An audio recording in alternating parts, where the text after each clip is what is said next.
It's Wednesday, October 25th, 2023. Let's talk about the news. From BBC News, biggest cervical cancer drug advance in 20 years hailed. Findings from a medical trial in the UK have shown that a new approach to treating cervical cancer that uses existing inexpensive drugs reduces the risk of dying from the disease and the cancer returning after treatment by about 35%. Cervical cancer is the fourth most common cancer in women globally and tallies more than 600,000 new cases and causes more than 1/3 deaths each year. This cancer is typically treated with chemoradiation, but this trial showed that patients who received that, plus a cocktail of cheap, available drugs, had substantially better outcomes, both in terms of surviving the cancer and in terms of keeping it from returning or spreading after treatment. All of which is being lauded as pretty wonderful, but the fact that this add-on therapy is based on existing, easily purchased drugs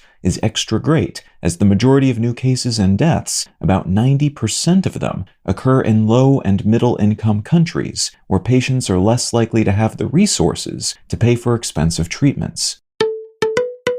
From Reuters, Turkey's Erdogan submits Sweden's NATO bid to parliament for ratification. President Erdogan of Turkey has submitted a bill to parliament that approves Sweden's NATO membership bid, fulfilling a promise he made at a NATO summit in July, after previously having held up the bid due to Sweden's legal protection of people the Turkish government consider to be terrorists. There was some question, even after Erdogan made that promise in July, about whether the Turkish parliament would ratify this bill, as Turkish officials have recently indicated that they don't think Sweden has done enough to hobble the efforts of people living in Sweden who belong to the Kurdistan Workers' Party, a militia that is banned in Turkey. That said, it would seem the bill is now moving forward, and if it successfully makes its way through Parliament, Sweden could join the alliance as soon as the end of November, when NATO hosts its next foreign ministers' meeting, though Hungary still has to ratify its own bill on the matter, and while the Hungarian government has said it doesn't want to be the last NATO member nation to approve this bid,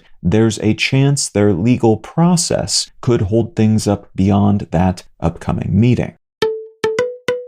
And from the Associated Press, Pakistan's self-exiled former prime minister returns home ahead of a parliamentary vote. Former three-time prime minister Nawaz Sharif has arrived back in Pakistan after 4 years of self-imposed exile in London following his conviction in several graft cases and being sentenced to 10 years in prison for corruption. Sharif was the Prime Minister of Pakistan before the previous Prime Minister, Imran Khan, who was booted from the position in April of 2022 and imprisoned, also for graft and corruption. Sharif has indicated he plans to run for prime minister in the country's upcoming election, and because the military runs pretty much everything in the country, it's suspected that he was allowed to return in the weeks leading up to the election, which was originally scheduled for November, but which has been delayed, with court-granted protection from imprisonment, because the military really doesn't like Khan and worries about how much support he still has, even from prison, and is hoping to bring Sharif back into their fold now that some of the resentments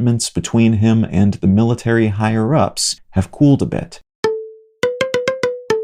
If you're finding some value in One Sentence News, consider leaving a quick review wherever you get your podcasts and/or sharing the show with a friend. You can find out more about this show or subscribe to the email version at onesentencenews.com. And you can support this and other related projects, like the Let's Know Things and Brain Lenses podcasts at understandery.com.